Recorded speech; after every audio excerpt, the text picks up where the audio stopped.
discharges 8,900 newtons of water water in 32.6 seconds. in 2.6, 32.6. 32.6 na. The trajectory was determined by measuring the x equal to 4.76 meters. Kailan? Kailan? 32.6.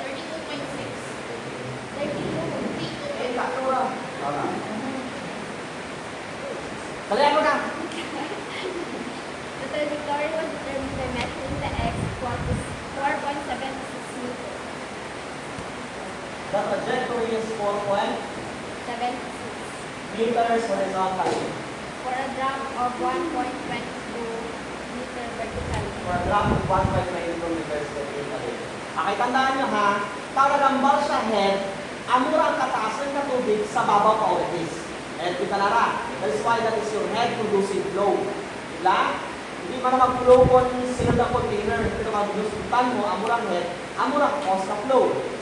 Kasi kung mag-zero na kung mapantay sa trending, naman, tubod. That is why no conducive flow. So, ano siya?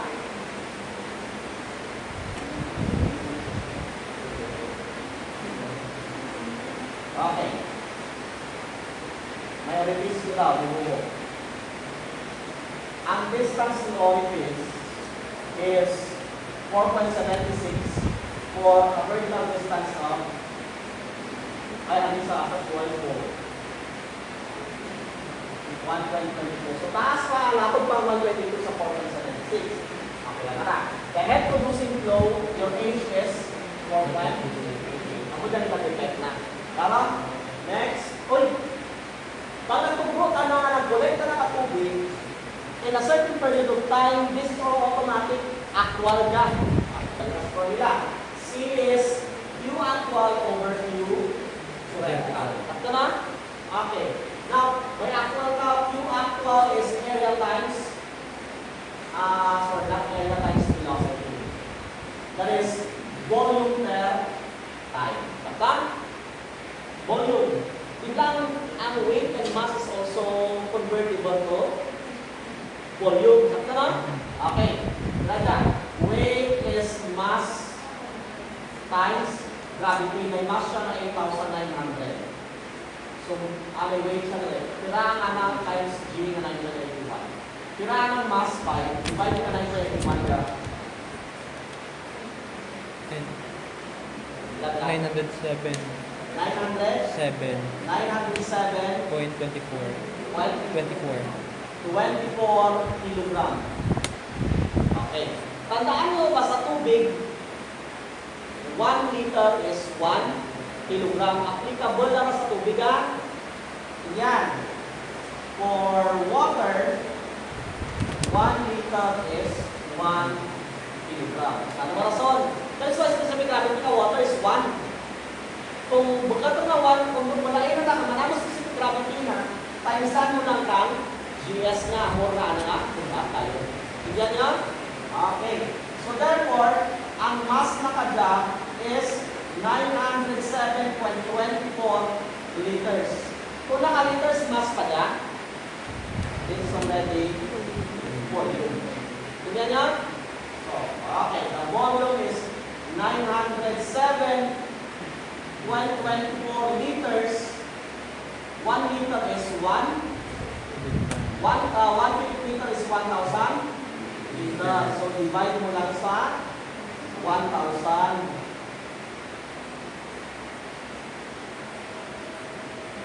Time. So, discharge is kira? Ha?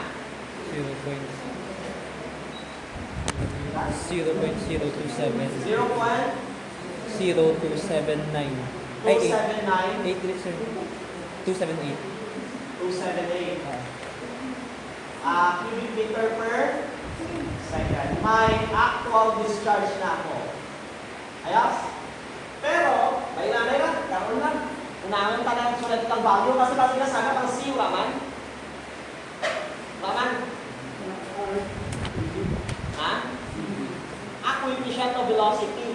may sisi, ito wala. Sige basahin yung mga questions. Base dyan ang ibang given. Compute the coefficient of velocity. Ano na? Coefficient of velocity. Tapos? And loss in the orbit. Tapos? Power loss and loss. Okay. Now, kailangan na, focus na kayo sa given. Okay. Ang given is, okay, since my distance horizontally and vertically, automatic magamit kita kang Jai. Kaka? Diba? Basta may distance horizontally and vertically. Negative, zero niya automatic. Kaka? Negative, makansel naman lang. Ang y is 1.22, ang g is 9.81, ang x squared is, this is 1. Cosine of 0 is 1. 2 times vi. Kira dyan? Kira? Kira velocity. Medyo may discrepancy ka sa pangsapat na yung karagamay na. Kira? 91.09 meter. Nakasperot pa.